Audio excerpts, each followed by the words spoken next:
What do you do when you meet an old friend? You give them a hug, you talk about the old times, you discuss the future.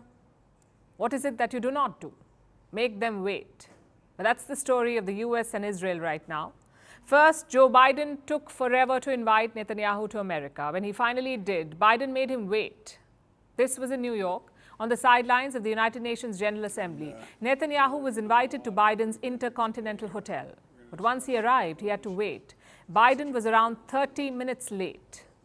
Not a great start to a meeting after ages. But soon tensions gave way to some banter. Take a look at this exchange. If you and I, 10 years ago, were talking about normalization with Saudi Arabia, and I think we'd look at each other like, who's been drinking what? But we're good Irish whiskey. Good Irish whiskey. That's the reason why I've never had a drink. At any rate, so welcome, Bibi, and hope we can get some things settled today.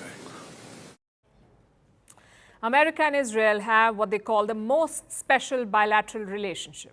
They're longtime allies and friends. Netanyahu became prime minister again last December. So in this stint, he's been in office for 9 months. But this is the first time that he's meeting Joe Biden. Why is that? Because Biden refused to engage with him. 2 reasons for that. Israel has a far-right government, and they're pushing for a controversial judicial overhaul. Biden is unhappy about both. So for 9 months, he did not meet Netanyahu. That's not a snub. I wonder what is. It is the longest an Israeli prime minister has gone without meeting the US president since 1964. So clearly, things were not well. But now the two seem to be mending fences, and they have a common cause. A normalization deal with Saudi Arabia, brokered by the United States.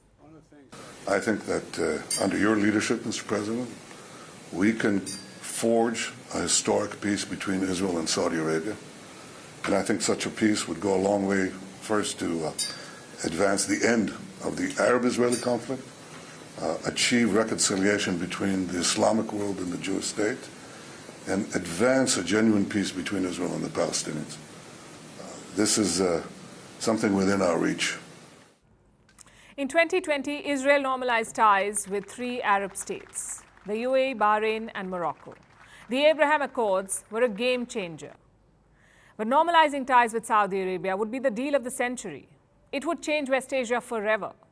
I mean, these are 2 nations that have fought wars against each other. They do not share official ties, so a deal would be historic.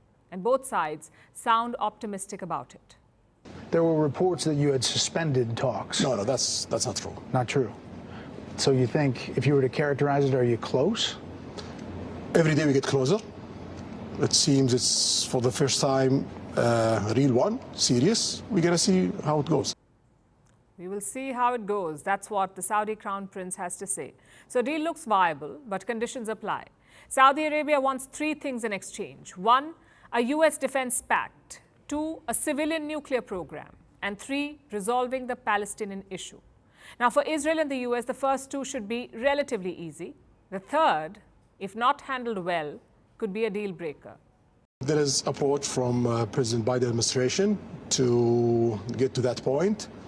For us, the Palestinian issue is very important. We need to solve that part, and we have a good negotiations continue till now. We gotta see where it will go. We hope that it will reach a place that it will ease the life of the Palestinians and get Israel back, as a player in Middle East. Israel currently has its most far-right government in history, so concessions to Palestine are a big no-no. But that's on Benjamin Netanyahu. If he wants a deal, he will have to convince his partners. The other hurdle is Palestine itself. They call the Abraham Accords a betrayal. But this time, they have changed tactics. Palestine has presented Saudi Arabia with a list of demands that they want Riyadh to make on their behalf. Now, they may or may not get what they want, but it won't be for want of trying. And they're not alone. There's another West Asian nation that is rallying for Palestine. We believe relations with the Zionist regime with regional countries is a stab in the back to the Palestinian people and the resistance of the Palestinians. Palestine isn't calling it a stab in the back, at least not yet. But Tehran is not mincing words. And why should it? Iran and Saudi Arabia had been enemies for a long time. They've recently repaired ties, but they're still suspicious of each other. In fact, MBS was asked about Iran's nuclear program, and he had only one thing to say. If Iran gets a nuclear weapon, Saudi Arabia will get one too. If they get one, we have to get one for security reasons, for balancing power in the Middle East, but we don't want to see that.